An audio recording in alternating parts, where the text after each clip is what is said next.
자, 이제 슬슬 진도를 나갑시다. 빨리 핸드폰 이제 정리합시다.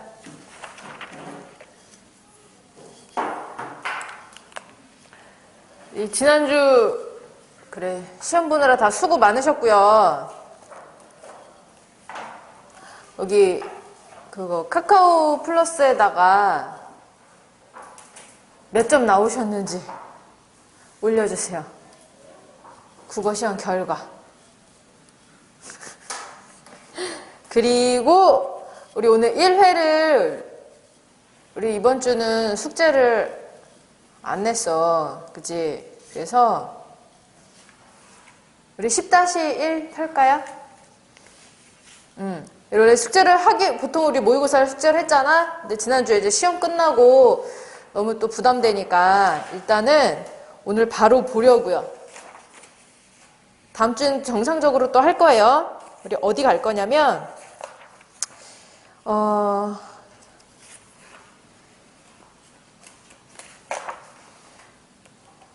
27에서 32번 문제 있죠. 1회 27에서 32번에 우리 비문학 이것을 우리 먼저, 왜냐면 이 31번이 되게 난도도 좀 높고 오답률이 높은 문제야. 그래서 이걸 좀 한번 보려고요. 자, 시간을 드릴 테니 먼저 풀어봅시다. 27에서 32번 문제 비문학 과학지문.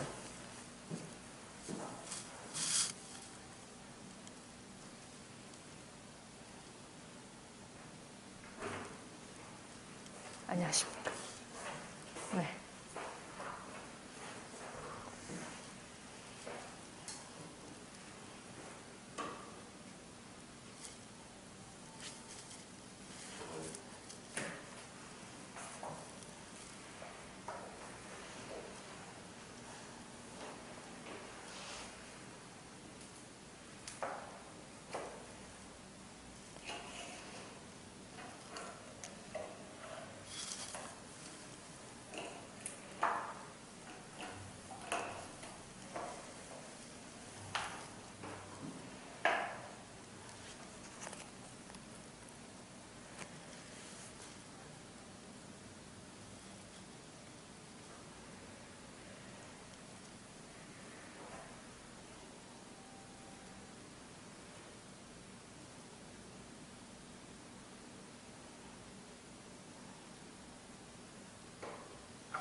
앞으로 2분 더 드릴게요.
A가 여기 만유인력.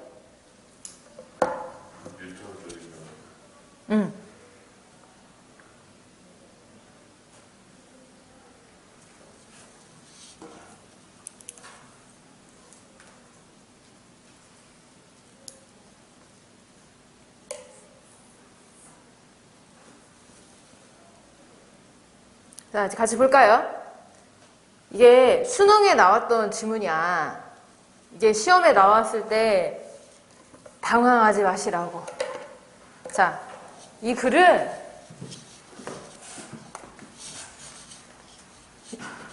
심플하게, 그러니까 뭐지? 문장 구조를 있잖아. 주어 부분, 서술어 부분을 좀 찾으면서 여기서 어디 범위까지 얘기하고 있는지를 보면 좀 도움이 되거든. 일단 전체 맥은 괜찮죠? 자, 이제 서론을 볼게. 16세기 전반에 서양에서 태양 중심설을 지구 중심설의 대안으로 제시하며 시작된 천문학 분야의 개혁은, 이게 이 문장의 주어야. 이 개혁은 경험주의 확산과 수리과학의 발전을 통해 형이상학을 뒤바꾸는 변혁으로 이루어졌다. 자, 그래서 천문학의 개혁이 뭘 통과할 때? 자, 경험주의 확산과 그 다음에 수리과학의 발전을 통해서 뭐가 되었다? 자, 형이상학을 바꾸는 변혁으로 이어졌대요. 자, 이러한 서양의 우주론이 전파되자 중국에서는 중국과 서양의 우주론을 통하게 연결하려는 시도가 전개되었고, 이 과정에서 자신의 지적 유산에 대한 관심이 제고되었다. 여기서 자신은 누구야? 중국. 그래서 중국이 이런 서양의 사상과 자기를 연결하려고 하다 보니까 오히려 중국 문화유산, 중국의 정신유산에 대해서 관심을 더 갖게 되었다라는 거야. 자, 서론이 선생님이 얘기 많이 하죠. 서론은 설계도 같다고. 그래서 여기 글이 전반적으로 두 부분으로 나누는데, 첫 번째는 뭐예요? 서양의 우주론이 어떻게 형이상학적인 변혁을 이루었는지. 두 번째는 중국이 자신의 문화유산, 자신의 지적유산에 집중하게 된 그 두 부분으로 보시면 돼요. 자, 보자. 여기서 포인트가 뭐라고? 학자들이 되게 많이 나오잖아. 그 학자들을 그냥 보지 마시고 그 사람의 이론이 어떤 형이상학적 변형을 갖고 왔는지를 생각하시면서 보면 그게 더 잘 이해가 될 것 같아. 자, 복잡한 문제를 단순화하여 푸는 수학적 전통을 이어받는 코페르니쿠스는, 자, 학자 이름이 되게 많이 나오잖아. 그러면 이런 글은 특히 과학 지문은 학자들이 밑으로 내려가면서 위의 사람을 계승하든지 반박하든지 보완하든지, 그럼 어떤 것이 차이점이 있는지를 좀 초점 맞춰서 읽어보자고. 이 사람은 어때요? 단순화하는 수학적 전통을 이어받았대. 자, 천체의 운행을 단순하게 기술할 방법을 찾고자 했고, 이것이 일으킬 자기가 어떤 형이상학적 문제를 일으키게 될지는 관심이 없었대.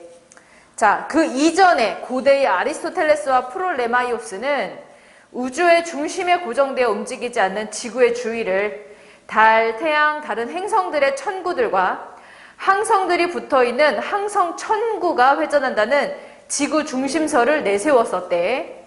이와 달리 코페르니쿠스는 태양을 우주의 중심에 고정하고, 자, 뭐가 달라졌어? 태양이 우주의 중심이 됐어.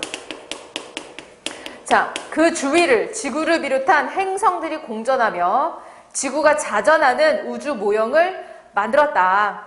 그러자 프롤레마이오스보다 훨씬 적은 수의 원으로 뭐예요? 단순화됐지? 더 적은 수의 원으로 행성들의 가시적인 운동, 눈에 보이는 운동을 설명할 수 있었고, 행성이 태양에서 멀수록 공전 주기가 길어진다라는 공식이 나오는 거지. 이렇게 단순성이 충족이 되었다. 자, 그러나 아리스토텔레스의 형이상학을 고수하는 다수 지식인과 종교 지도자들, 어떤 사람들? 당시 대부분의 사람들은 그의 이론을 받아들이려 하지 않았어. 왜냐하면 지상계와 천상계를 대립시키는 아리스토텔레스의 이분법적 구조를 무너뜨리고 신의 형상을 지닌 인간을 한갓 행성의 거주자로 전락시키는 것으로 여겨졌기 때문이었다. 자, 그래서 여기까지는, 자, 코페르니쿠스가 어땠다? 단순화를 했대. 이 사람이 일으킨 형이상학적인 변혁은 뭐야? 자기는 의도하지 않았지만 자기 이론대로 하자면 아리스토텔레스의 이분법적 구도를 무너뜨리게 되는 거고, 인간이 신의 형상을 지녔는데 한갓 행성의 거주자로 전락시키는 결과를 낳았다라는 거야. 그래서 당시 사람들이 받아들이지 않았다. 괜찮아요? 그래서 당시는 이분법적 구도가 있었는데 그것을 무너뜨리고, 자, 인간을 어떻게 행성의 거주자로 전락시켰대. 전락시켰다. 그래서 사람들이 받아들이지 않았다. 자, 16세기 후반에 브라헤는, 자, 코페르니쿠스의 천문학의 장점을 인정하면서도, 자, 여기에 장점은 인정. 자, 그러나 아리스토텔레스의 형이상학과의 상충을 피하고자, 자, 그런데 어떻게 됐대요? 아리스토텔레스랑은 상충, 부딪히고 싶지 않은 거야. 자, 아리스토텔레스와는 상충을 피하고 싶어서, 자, 우주의 중심에 지구가 고정되어 있고, 뭐다? 그러면 뭐야? 인간이 행성의 거주자, 한갓 행성의 거주자가 아니라 신의 형상이다라는 걸 유지시킬 수가 있는 거지. 그래서 일단 지구는 고정, 달과 태양과 항성들은 지구 주위를 공전하고, 지구의 나머지들이 태양 주위를 공전하는 그런 두 가지로 나눠서 설명하는 거죠. 자, 그러나 또 케플러는 어떤 사람이야? 우주의 수적 질서를 신봉하는 형이상학인 신플라톤주의에 매료되었기 때문에 태양을 우주 중심에 배치하여 단순성을 추구한 누구? 코페르니쿠스를 받아들였대. 하지만 또 중요하지. 하지만 그는 경험주의자였기 때문에 브라헤의 천체 관측지를 활용하여, 야, 천체 관측이라는 거는 경험주의라는 거야. 관찰한 거잖아, 그지? 그것은 활용하여 태양 주위를 공전하는 행성의 운동 법칙을 수립할 수 있었다. 다시. 자, 브라헤는 뭐 하는 거야? 코페르니쿠스를 장점은 인정하면서도 아리스토텔레스와 부딪히는 게 싫은 거지. 그래서 둘로 나눠서 설명했어. 케플러는 코페르니쿠스를 그대로 받아들이면서 브라헤가 사용한 실험들 결과만을 쏙쏙 뽑아온 거야. 브라헤의 결과만을. 자, 우주의 단순성을 새롭게 보여주는 이 법칙들은 자, 결과적으로 어떤 형이상학적인 변형을 가지고 왔느냐? 아리스토텔레스의 형이상이 더 이상 온존이라는 건 그대로 보존한다는 얘기거든. 결과적으로 뭐예요? 아리스토텔레스의 그런 이분법적은 붕괴되는 거지. 온존되지 않았다. 길을 써도 결국 무너졌어. 자, 19세기 후반에 이제 누가 나타나? 뉴턴이 나타났어요. 자, 태양 중심설을 역학적으로 정당화했다. 이제 증명한 거야, 태양 중심설을. 그는 만유인력의 가설로부터 케플러의 행성 운동 법칙들을 성공적으로 연역했대. 논리적으로 증명해버렸다는 거야. 케플러의 운동 법칙을 이 사람은 그냥 썰만 풀었지만 여기는, 그러니까 여기서 썰이 풀었다. 이렇게, 미안해. 썰이 아니라 이 사람이 이 관측 결과를 가지고 설명을 해낸 것을 얘가 증명한 거야. 만유인력을 가지고. 납득을 시킨 거야, 사람들을. 이때 가정된 만유인력이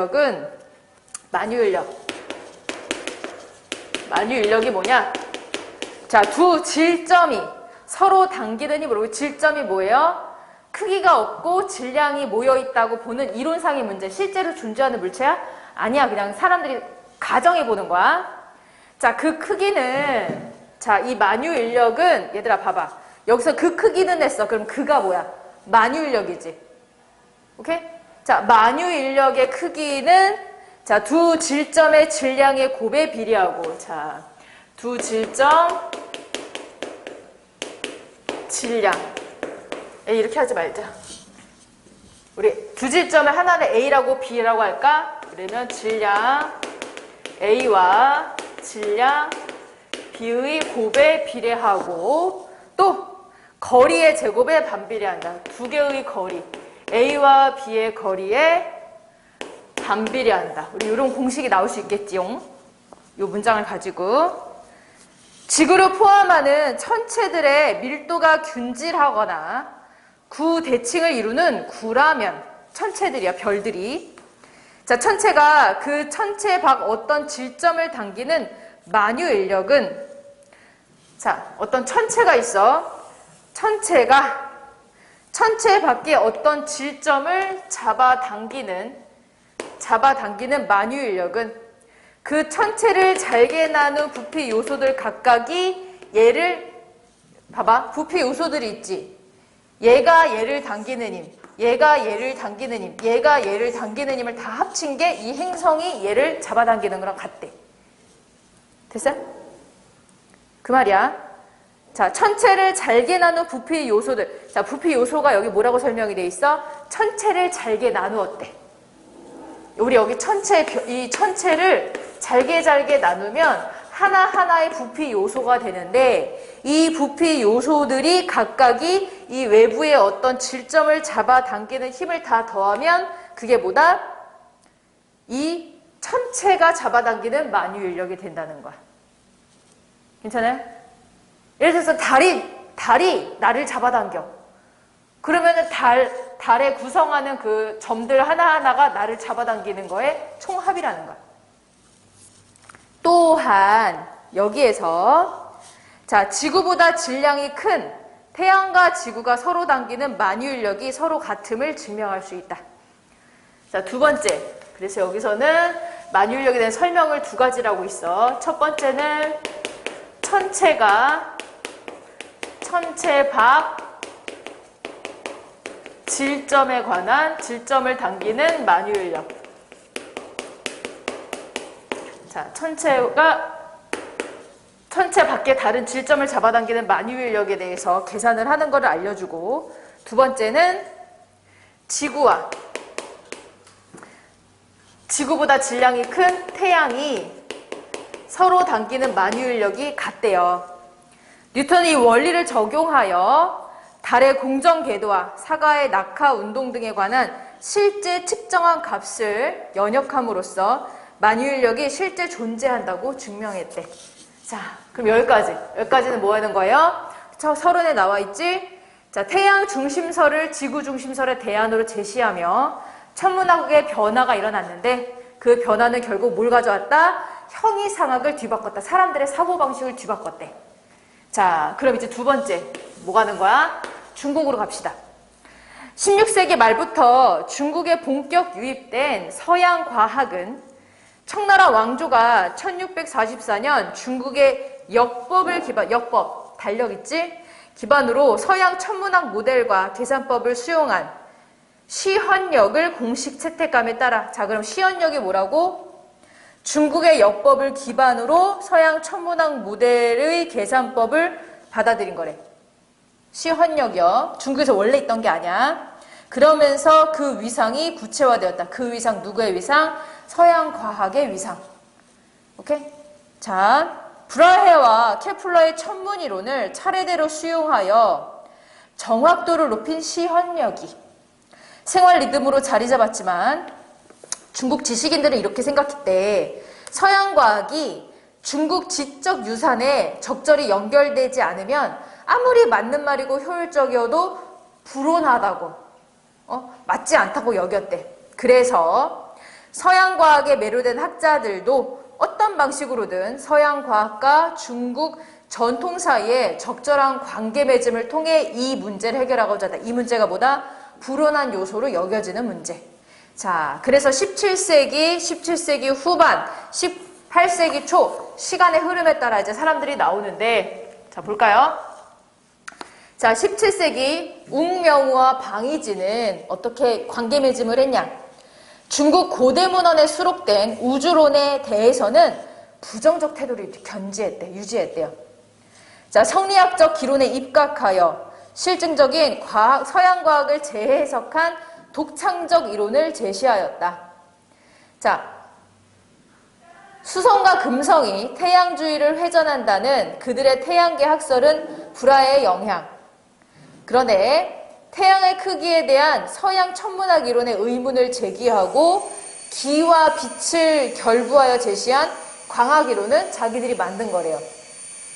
자, 17세기 후반 왕석천과 매문정은 서양 과학의 영향을 받아, 자, 경험적 추론, 실제로 관측하고 관찰한 것들, 자, 수학적 계산을 통해 우주의 원리를 파악하고자 했다.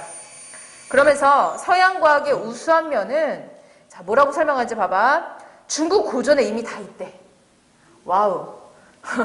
중국 고전에 다 있대. 그런데 웅명어들 이를 깨닫지 못한 채 성리학과 같은 형이상학에만 몰두했다고 비판했다. 자, 매문정은 고대 문헌에 언급된 하늘이 땅의 네 모퉁이를 가릴 수 없을 것이라는 증자의 말이 땅이 둥글다는 서양 이론과 연결하는 등 서양 과학이 사실 어디에서 시작했다? 중국에서 시작했다라는 중국 기원론을 뒷받침했대요. 대단하다, 그지? 자, 중국 천문학을 중심으로 이렇게 서양 천문학을 통하게 하려는 매문정의 입장은 18세기 초를 기점으로 중국의 공식 입장이 되었고, 이 입장은 중국의 역대 지식 성과물을 총망라한 사고전서라는 책이까지 반영이 되었대. 이 총서의 편집자들은 고대부터 그 당시 언제? 18세기 초까지 쏟아진 천문 관련 문헌들을 정리하 수록하였다. 이와 같이 고대 문헌에 담긴 우주론을 재해석하고 확인하려는 경향은 19세기 중엽까지 이제 주를 이루었다라는 논리가 되겠네요. 자, 그러면 27번. 자, 우리 한번 예측해보기, 읽기 계획. 1문단을 훑어보면서, 이거 사실 나랑 하는 거잖아, 맨날. 서론에서 설계도를 찾아보고 예측해보라고 했죠? 자, 적절하지 않은 거 몇 번? 2번이 되겠다. 왜? 중국의 우주론이 소개되어 있을 것이다? 네, 소개되어 있네요. 그리고 예측과 같지? 다른 게 아니죠. 28번. 윗글에 대한 이해로 적절하지 않은 것은, 자, 이것은, 네, 답만 쭉 불러줄게. 답은 5번 되겠다. 왜냐하면 중국에도 경험적 추론에 기초한 게 나와. 누구? 왕석천과 매문정에, 자, 5번 선지. 자, 서양에서도 경험적 추론에 기초한 게 나오고요. 중국에서도 경험적 추론에 기초한 게 나와. 경험적 추론 누가 있어? 왕성척과 매문전 그 문단에 나와줘. 서양과학의 영향을 받아 경험적 추론과, 오케이? 자, 29번.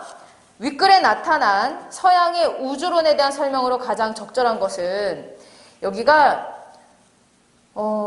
여기서 사용된 문장, 선지에 나온 문장이랑 본문에 언급된 문장이 달라서 헷갈릴 수 있거든? 우리 4번 좀 볼게요. 지구가 우주 중심에 고정되어 있고, 다른 행성을 거느린 태양이 지구 주위를 돈다는 브라헤의 우주론은, 자, 브라헤가 두 가지를 언급했지. 자, 지구 주위로는 지구 중심 플러스 그거 말고 다른 애들은 태양을 돈다고 이렇게 얘기했잖아. 자, 아리스토텔레스의 형이상학에서 자유롭지 못한 것이었다. 맞아요? 아리스토텔레스의 눈치를 봐서 상충을 피하고 싶었다라는 거는 아리스토텔레스 이론이랑 부딪히고 싶지 않았다. 그러니까 거기로부터 자유롭지 못했다라는 얘기지. 그래서 꼼수를 부린 거야. 지구 말고 이제 쟤네들은 태양을 또 돌아 이렇게 하면서. 자, 그래서 답이 29번에 4번이 되겠습니다. 30번. 기억에 대한 이해. 기억. 자, 서양과학과 중국 전통 사이의 적절한 관계 맺음에 대한 이해로 적절하지 않은 것은, 자, 이것은 답이 몇 번? 자, 5번 볼게요. 성리학적 기론을 긍정한 학자들은, 이거 누구누구야? 성리학적 기론을 인정한 사람들. 웅명우랑 방이지야. 이 사람들은 고대 문헌의 우주론을 근거로 했어요? 아니요, 이 사람들은 고대 문헌의 우주론을 부정적 태도를 봤어. 자, 우리 오른쪽 파트 위에서 세 번째 줄. 우주론에 대해서는 부정적 태도를 견지했기 때문에 그 우주론을 근거로 말했다라는 것이 적절하지가 않겠다라는 것이다. 자, 우리 31번 볼게요. 내가 이거 31번 문제 때문에 이걸 하자고 한 거야, 이 지문을. 자, 이거 그 해 이제 수능 보고 애들이 막 와악 하면서 왔어. 이게 뭔가요? 막 이러면서. 그림 한번 볼게요. 자, 여기는 있잖아. 이 문장의 주어가 어디까지인지를 좀 보시면서 보세요. 확 보지 마시고. 자, 구는 무한히 작은 부피 요소들로 이루어져 있다. 부피 요소가 어때요? 굉장히 작대. 그 부피 요소들이 빈틈없이 한 겹으로 배열을 이루어 뭘 이룬대? 구의 껍질을 이룬대. 이 껍질. 이 점점, 이 무수히 많은 얘네들이 껍질을 이룬대. 곰껍질 같이. 자, 그리고 그런 구 껍질들이 구의 중심 O 주위에 반지름을 달리하여 양파처럼 껍질 이렇게 입체로 그 위에 또 껍질 하나 이런 식으로 이룬답니다. 무수히 많은 껍질들. 근데 이 껍질 하나하나가 뭐로 구성되어 있다? 부피 요소로 구성되어 있다. 괜찮아요? 자, 이때 부피 요소는 뭐다? 그것의 부피와 밀도를 곱한 값을 질량으로 갖는 질점이래요.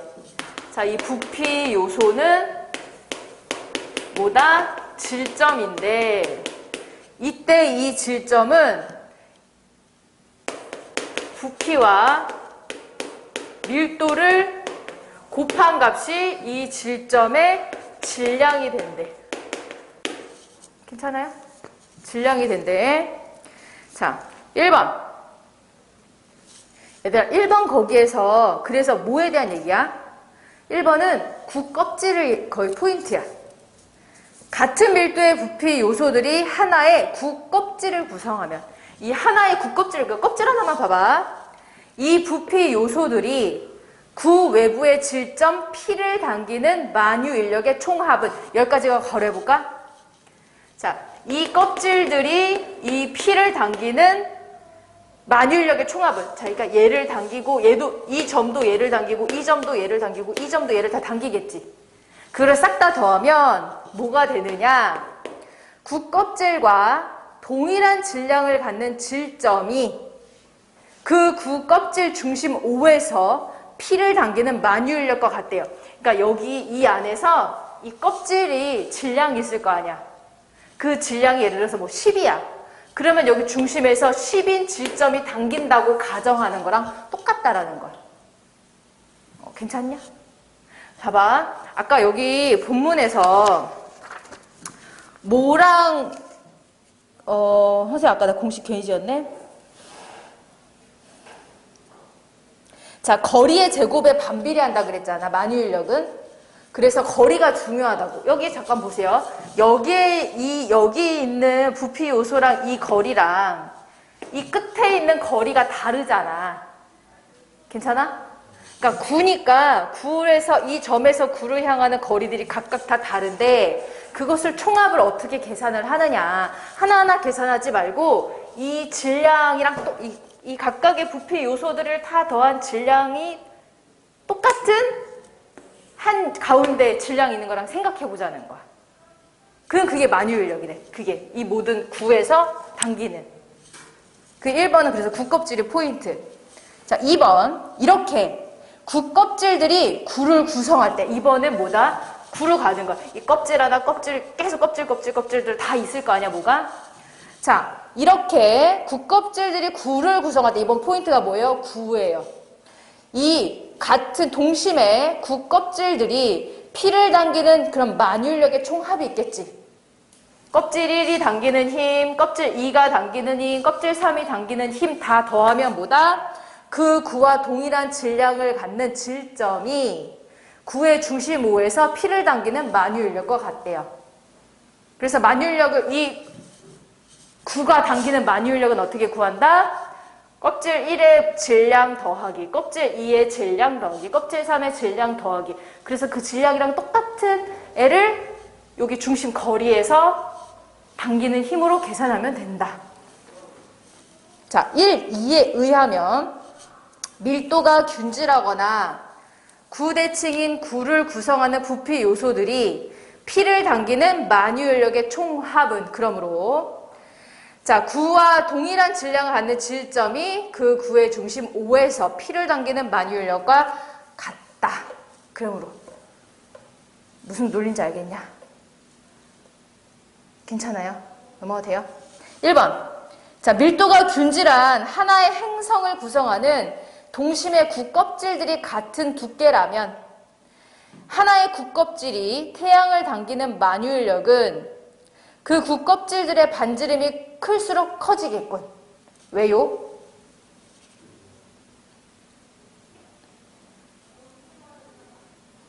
왜일까? 여기 봐봐. 여기 행성이, 야, 이거 당연한 거 아니냐? 자, 밀도가 균질한 행성을 구껍질이 두께가, 예를 들어서 여기 뭐, 1인치라고 해봐. 껍질이 같아. 그러면, 이 구껍질이 어떤 태양을 당기는데 이게 반지름이 클수록 힘이 세겠대요. 왜요? 그만큼 반지름이 크다는 거, 얘 두께가 지금 균질하잖아. 그지? 두께가 정해져 있는데 반지름이 크다는 거는 결국 껍질 개수가 늘어난다는 얘기잖아요. 껍질 개수가 늘어나면 질량이 늘어나지. 질량에 비례한다라고 본문에 나와 있으므로 1번은 맞는 선지야. 2번. 태양의 중심에 있는 질량 M인 질점이 지구 전체를 당기는 만유인력은 지구의 중심에 있는 질량이 M인 질점이 태양 전체를 당기는 만유인력과 크기가 같겠군. 이거 맞을까 틀릴까? 이거 맞는 것 같아요? 왜요? 본문에서 뭐라고 했는데?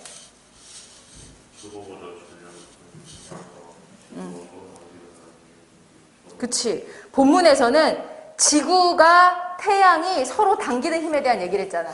근데 여기 2번 선지 봐봐. 지구와 태양이 당기는 힘이라고 하지 않았어. 자, 태양의 중심에 있는, 이거 태양이야. 태양의 중심에 있는 질량이 M인 질점이, 그러니까 얘만. M인 애가 지구를 당기는 힘이라는 거야.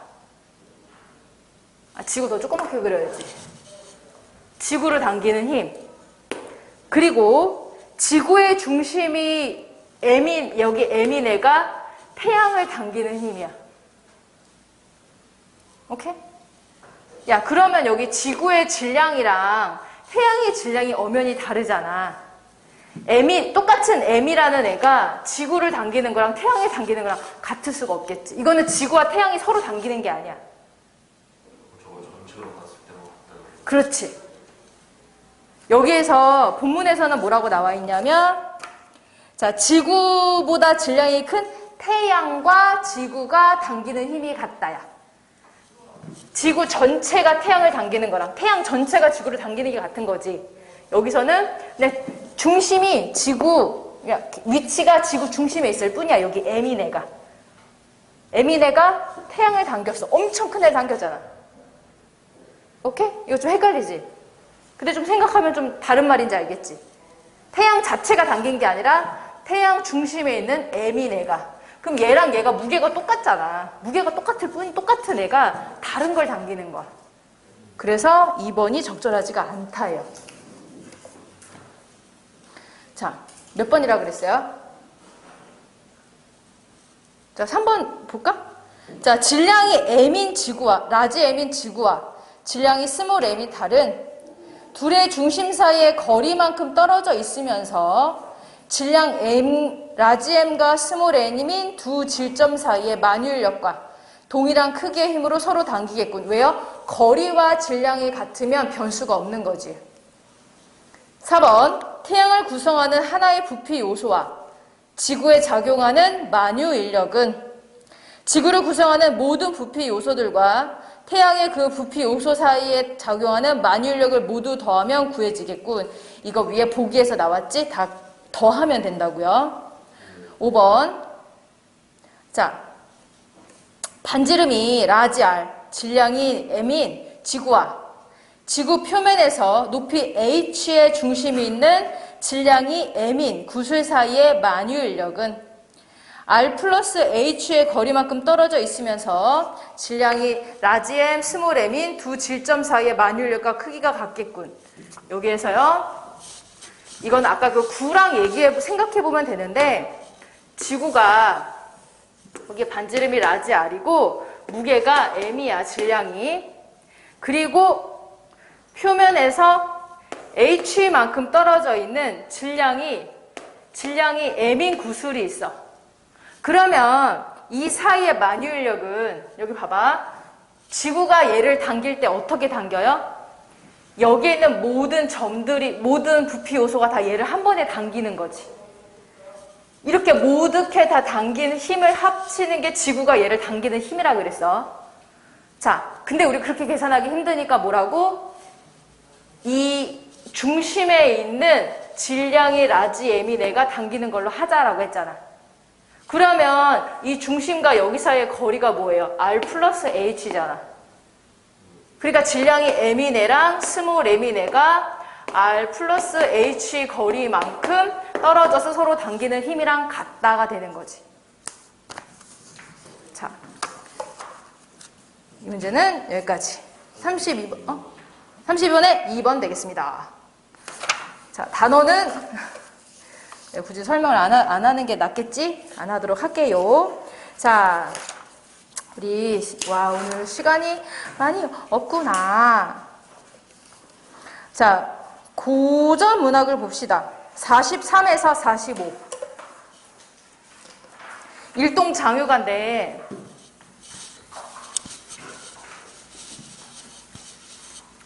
일동장유가라고 들어본 적 있어요? 제목을?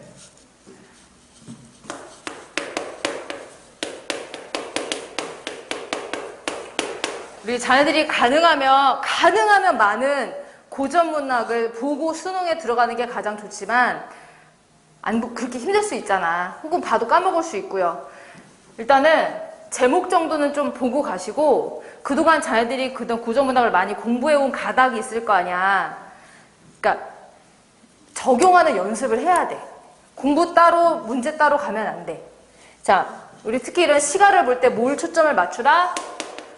화자가 뭐 하고 있는지를 좀 내용을 상상하면서 구체화를 시키고, 두 번째는 뭐냐면 제발 표현기법들 나올 때마다 좀 정리를 하면서 보세요. 그냥 읽고 와 모르겠다 암호 같다 하고 문제 풀고 또 왔다 갔다 하시지 마시고 우리가 시간이 많지는 않아요. 5분 드릴게. 하는 데까지만 해보세요. 네.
자, 봅시다.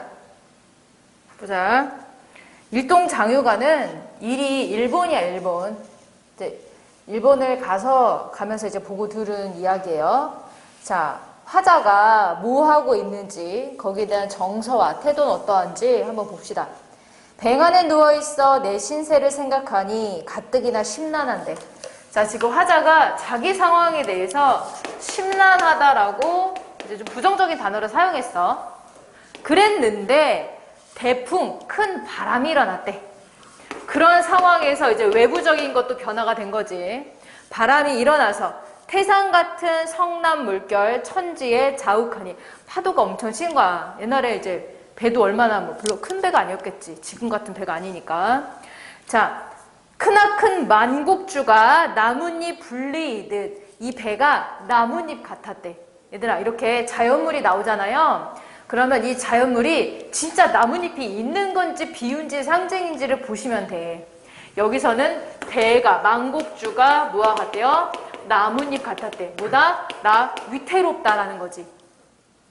자, 하늘에 올랐다가 지함에 내려지니. 자, 뭐야? 파도 치니까 위로 올라갔다가 지함, 완전 땅바닥까지 내려갔대요.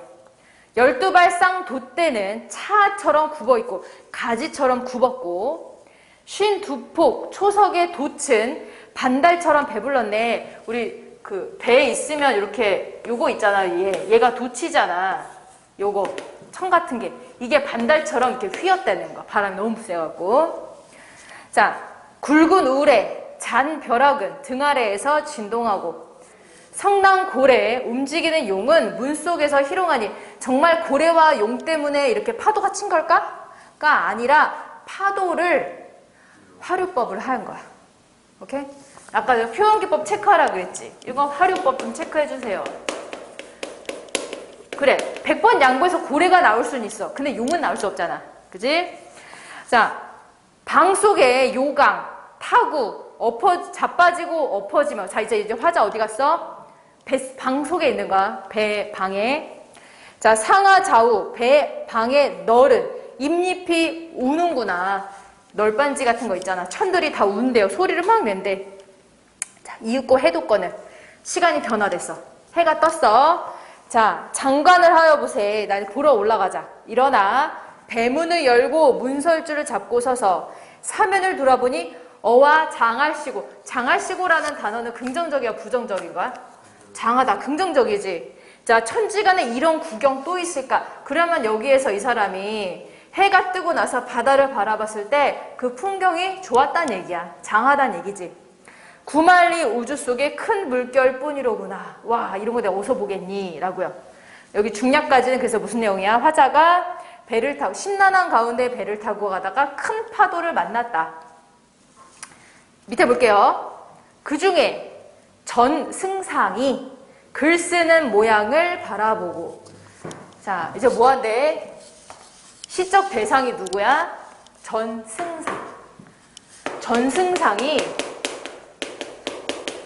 글을 쓰고 있대. 필담으로 써서 보여주는데, 필담, 일본어 못하잖아. 그러니까 한문을 통하니까 한문으로 써서 글을 주고받은 거야.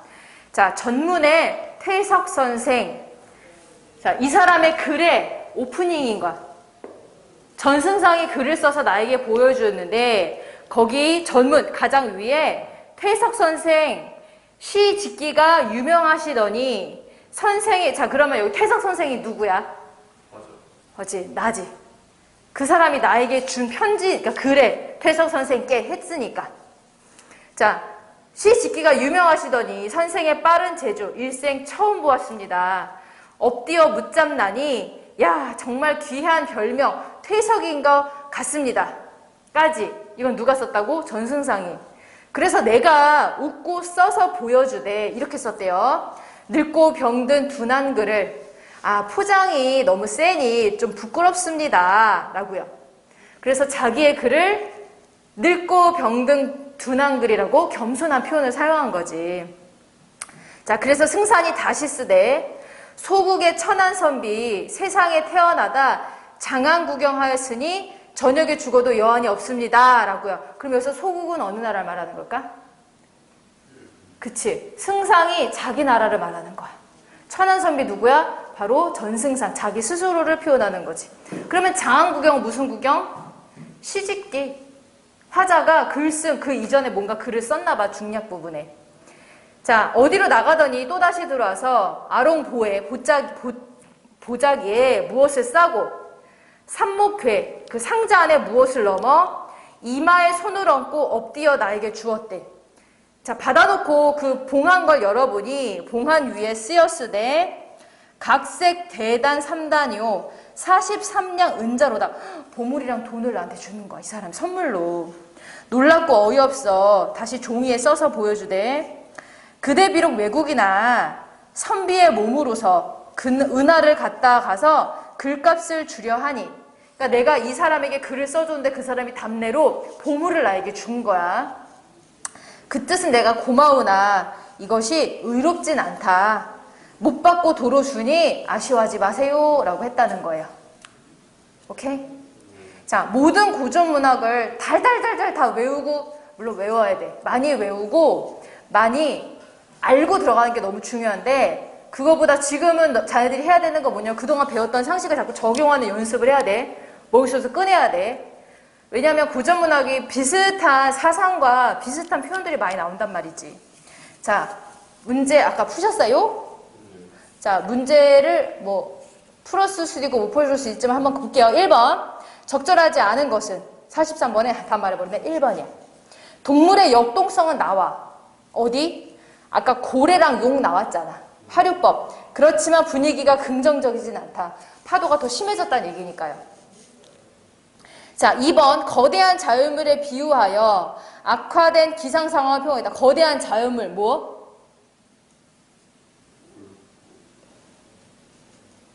뭐 크나큰 망국주, 태산 같은 성난 물결 이런 거. 태산 같은 그거네. 자, 3번. 식물의 연약한 속성을 활용하여 화자의 위태로운 상황에 들어있다. 어떤 연약한 식물 뭐 나왔지? 나뭇잎. 이렇게 평소에 공부하실 때 꼭 단서를 찾아서 증명하도록 하세요. 문제 풀 때. 자, 4번. 상승과 하강의 이미지를 대비했어. 뭐라고? 하늘에 올랐다가 지하에 내려가니. 상승, 하강. 5번. 인물의 행동을 시간의 흐름에 따라 열거했다. 어디요? 이윽고 해 독건을 이런 단서를 봤을 때 시간이 흘렀다라는 걸 우리가 알 수 있다. 44번. 기역의 이런 구경은 자연의 풍경이고요. 니은의 장안 구경은 화자가 글 쓴 거지. 그래서 44번의 답이 3번 되겠다. 45번. 자, 적절하지 않은 것은. 이거 아직 못 푸신 분 있어요? 1분 드릴게. 풀어봐. 45번.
자, 봅시다. 사실 답이 4번이고요. 귀한 벼로 퇴석은 승산이 화자한테 하는 칭찬의 말이고, 소국의 천안 선비는 승상이 자기 스스로를 낮추어 말하는 거다. 그래서 같은 사람을 이야기한 게 아니라 같은 사람이 다른 대상을 표현한 것이다가 답이 되겠습니다. 괜찮습니까? 자, 그래요. 이번 주 숙제는 1회 오늘 선생님이 했던 비문학 하나 문학 하나 했잖아. 나머지 풀어서 다시 풀어갖고 OMR 카드에서 목요일까지 올리시는 걸로 합시다. 그래요. 수고 많으셨어요. 가자.